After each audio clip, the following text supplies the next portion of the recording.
Guys, good evening.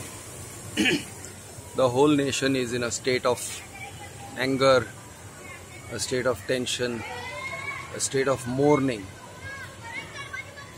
and a thirst for, I don't know, revenge possibly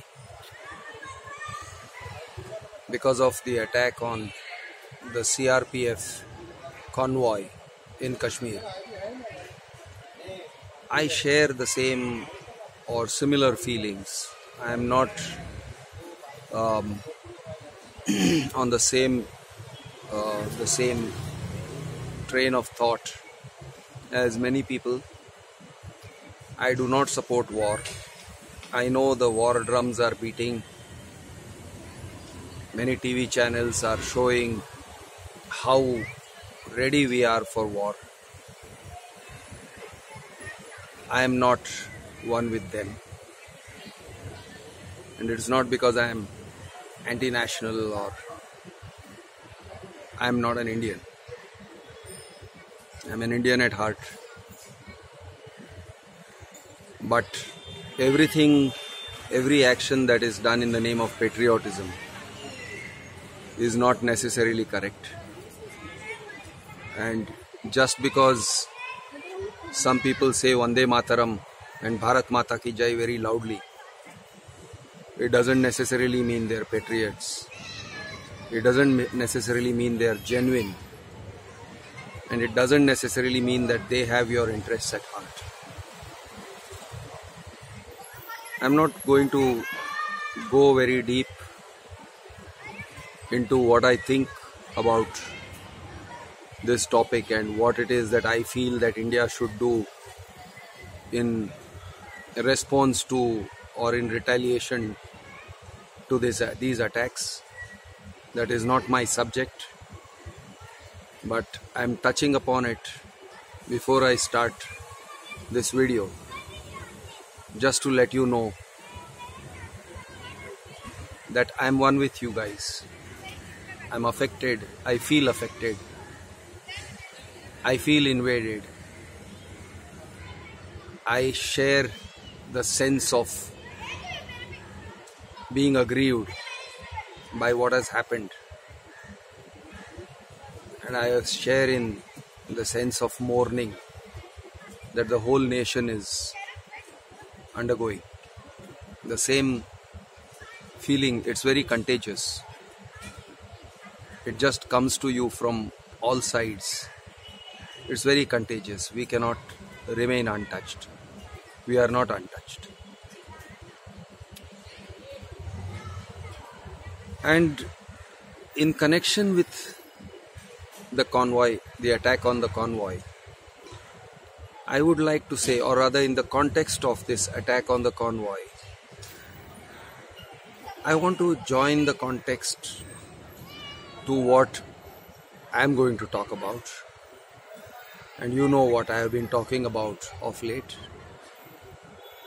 So there is a connection, I see a connection, and I'm going to talk about that connection. Every anti-national does not live in Kashmir, does not live on our borders.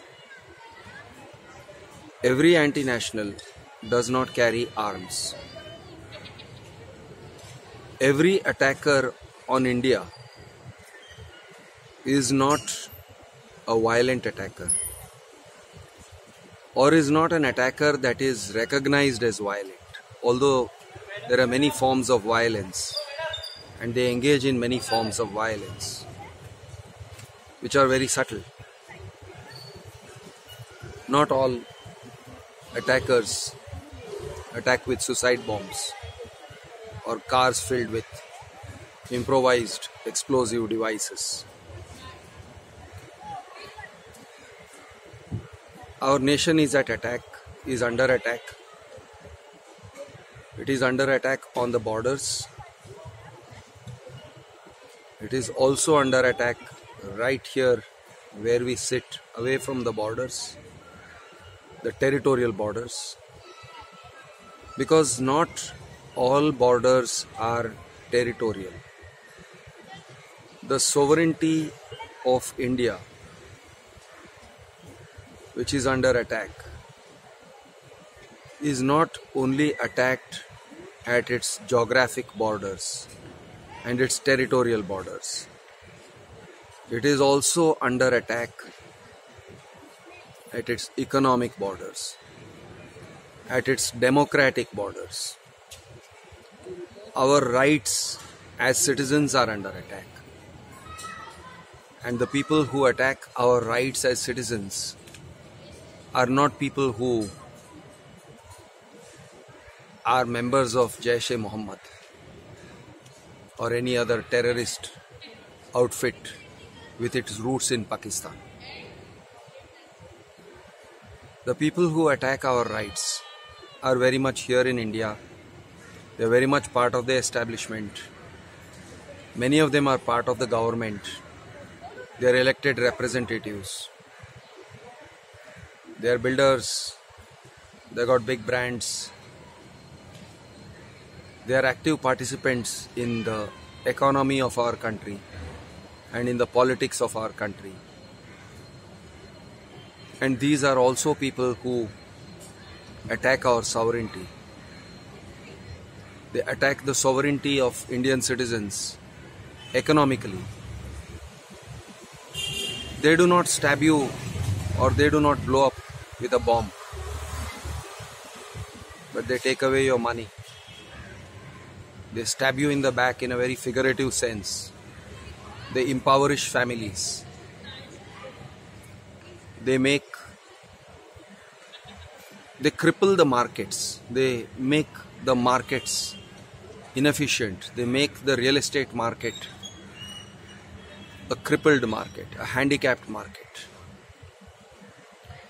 They hurt business confidence.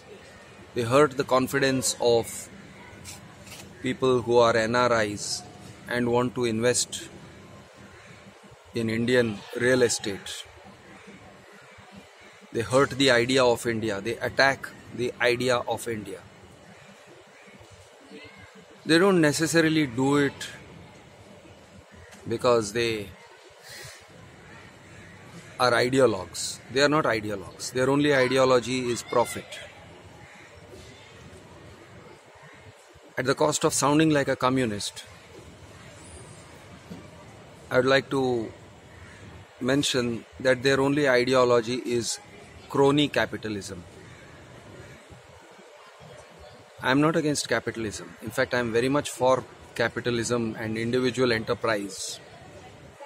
Enterprise needs to be encouraged. But then there's something else called crony capitalism. Crony capitalism happens when monopolies are built, when government is compromised, when regulatory authorities are compromised, when the conscience of the enforcement agencies is destroyed, when the soul of the enforcement agencies and the judiciary are destroyed,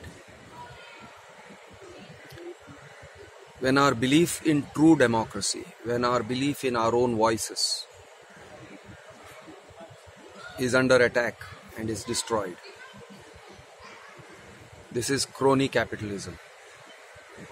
This is capitalism at its worst. India is under attack from crony capitalists. India is under attack from corrupt administrations who look the other way, who are supposed to enforce rules and laws, but they have been compromised. They have sold out. Maybe they have accepted large bribes. Maybe they have unhealthy linkages. Maybe their sons and daughters are working for builders. There is all kind of corruption, and not all corruption comes in a packet of cash. There are many kinds of corruption. Let me give you one kind of corruption. Let me mention one kind of corruption out in front. And police officers. Okay, this topic connects with the CRPF convoy which was bombed. The soul of the police force, not just the body, not just the people, the soul of the police force is under attack. Here in Mumbai. And here is how it happens. Here's how it happens. Senior police officers like ACPs and DCPs, they reach the pinnacle of their seniority. They get promoted to these positions towards the end of their careers, often in the last 3, 4, 5 years of their careers. This is when they are most powerful. This is when they have the maximum amount of influence. But this is also a time when they have great anxiety about what happens in their own personal lives, because they are approaching retirement. And when they are about to retire, they are extremely vulnerable to temptation. And the temptation that builders offer them is, come join me, I will give you a post-retirement job as a security officer or a security in charge. And not just a small designation, they may give them a big designation. A vice president or a president of security or some such thing, or even some other functional designation, not necessarily even security. Builders have many companies, many companies, and they have many senior positions to fill up. And policemen are good choices. Why not? Policemen are disciplined. Police officers have a history of great discipline, and they have an understanding of civil society, and they have an understanding of law enforcement. So, retired policemen are great choices, fantastic choices for post-retirement recruitment by builders. But there is another thing. They have great influence. If a retired DCP or a retired ACP goes into a police station, for several years after his retirement, the inspectors, the senior inspectors, will stand up and salute him and say, "Sir," they will be recognized. If a retired DCP or ACP phones someone, phones a police station and asks for a personal favor on behalf of his employer, the builder, they will be heard respectfully. If it was someone else, the senior inspector might ask them to get lost. But if it's a retired DCP or an ACP, the senior inspector will hear him very respectfully. And even if it is against his conscience, he may do it, he may accommodate him. If a complaint is going to be filed against the builder, the senior inspector may avoid filing that police complaint. If an FIR was going to get made, the senior inspector may either avoid registering an FIR entirely, he may just register an NC, a non-cognizable complaint, or he may apply sections which are relatively less harmful to the builder, less severe. These are discretionary powers that police has. If something unlawful happens, if a worker falls and dies, if someone is harmed, if there is a killing, a murder, or an assault at the instance of the builder, the police can conveniently look the other way and say we don't know who did it, and can avoid naming the builder as a suspect, or avoid naming the people connected with the builder, directly connected with the builder, as a suspect. All such things happen when a retired DCP or a retired ACP or retired police officer phones the concerned police station, phones the concerned police officials and asks for a favor. Such favors are given, and such favors are nowhere on the record. They will not be on the record. It will just be a private personal phone call. Retired police officers recruited by builders can do a lot. And I'm saying this with information. They are doing a lot. Large numbers of them. They are doing a lot to influence the way the police functions, to influence the way the police force behaves towards some particular builders. You know the ones I talk about. When I'm able to name names, when I'm able to actually read you a list of names of police officers working for builders and their designations, that's when I'm going to name that builder. But till such time, suffice it to say that there are very large numbers of builders and very large numbers of police officers who are working for the larger builders in very good numbers, and they are able to put these builders effectively away from the reach of law. The hands of the law are tied. The hands of the law are kept away from these builders.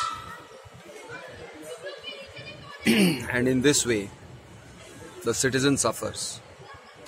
In this way, we cease to be a proper democracy where our rights are safeguarded by our administration, by the state government. We the people are compromised. We the people are sold out by post-retirement jobs given to individuals. And these individuals, let me say, act normally. I don't blame them. These individual policemen, I don't blame them. How can I blame them? They are just normal human beings wanting to live their lives post-retirement in an honorable way. Unfortunately, there is a conflict of interest, and that conflict of interest takes away their honor. It takes away, it nullifies everything that they worked for. It takes away all the merit that they have earned during their police service, and it turns them into the touts, the pimps of builders. It's a sad reality. I feel sorry for those policemen. I'm sure at some point their conscience hurts.